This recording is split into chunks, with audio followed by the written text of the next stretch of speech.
आप देख रहे हैं नेट्रिक न्यूज, साहस सच कहने का। नमस्कार, नेट्रिक न्यूज में आप सभी का स्वागत है। मैं हूं आपके साथ सपना दुबे। लोकसभा चुनाव का मौसम हो तो वोटरों को लुभाने का सिलसिला चल ही पड़ता है, चाहे किसी भी रास्ते। कश्मीर के वोटरों को अपनी तरफ करना भी एक अलग कला है। हम ऐसा इस वजह से कह रहे हैं क्योंकि कश्मीर का मुद्दा ही इतना जटिल है कि एक तरफ से सुलझाओ तो दूसरी तरफ से उलझ जाता है। कश्मीर में लगा अनुच्छेद 370 और 35A का मुद्दा तो वक्त वक्त पर सुर्खियां बटोरता ही रहा है।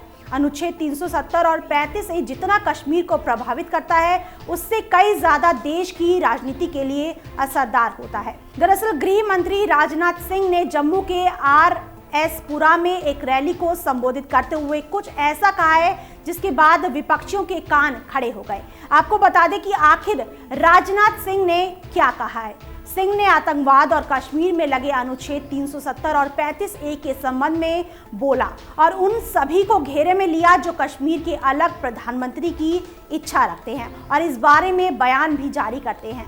राजनाथ सिंह ने कहा है कि अगर कोई जम्मू कश्मीर के लिए अलग PM की बात करे तो सरकार के पास अनुच्छेद 370 और 35A को हटाने के अलावा अन्य कोई विकल्प नहीं है। राजनाथ ने नेशनल कॉन्फ्रेंस के राज्य में अलग PM बनने की मांग को लेकर कहा है कि कांग्रेस से इस बारे में स्पष्टीकरण देने को कहा है कि वो इस तरह की मांगों का समर्थन करती है या नहीं। अगर कोई जम्मू कश्मीर के लिए अलग प्रधानमंत्री के बारे में बात करता है तो हमारे पास अनुच्छेद 370 और 35A को हटाने के अलावा कोई विकल्प नहीं रहेगा।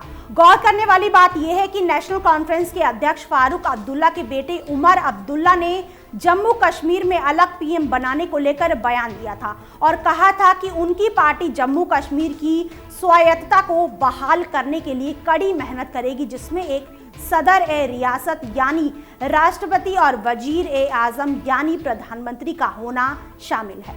इसके अलावा PDP प्रमुख महबूबा मुफ्ती ने भी 370 को लेकर धमकी भरा बयान देते हुए कहा था कि बीजेपी अनुच्छेद 370 को हटाने की बात कर रही है। अगर ऐसा हुआ तो हम खुद चुनाव लड़ने के अधिकार से वंचित हो जाएंगे, क्योंकि तब भारतीय संविधान जम्मू कश्मीर पर लागू ही नहीं होगा।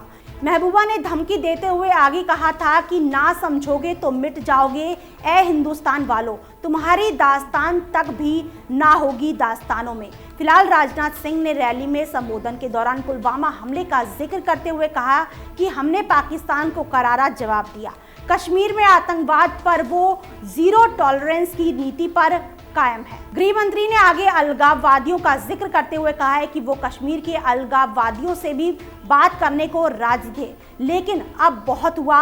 हमने पुलवामा हमले का पाकिस्तान को करारा जवाब दिया है। अनुच्छेद 370 और 35A को लेकर जितनी भी गहमा गहमी चल रही है, उसका प्रभाव कश्मीर पर क्या होगा ये तो भविष्य की गोद में है, लेकिन इस बात से कोई इनकार नहीं करेगा कि चाहे जो फैसला हो वो कश्मीरियों पर असर जरूर डालने वाला होगा। फिलहाल के लिए इतना ही। बाकी देश और दुनिया की बड़ी खबरों के लिए देखते रहिए हमारे चैनल नेट्रिक न्यूज को। साथ ही खबरों की ताज़ा अपडेट के लिए हमारे चैनल नेट्रिक न्यूज को सब्सक्राइब करना ना भूलें। हमारे साथ जुड़े रहने के लिए हमारे YouTube चैनल को सब्सक्राइब करें, साथ ही बेल आइकन को दबाएं। नेट्रिक न्यूज की खबरें सबसे पहले देखने के लिए।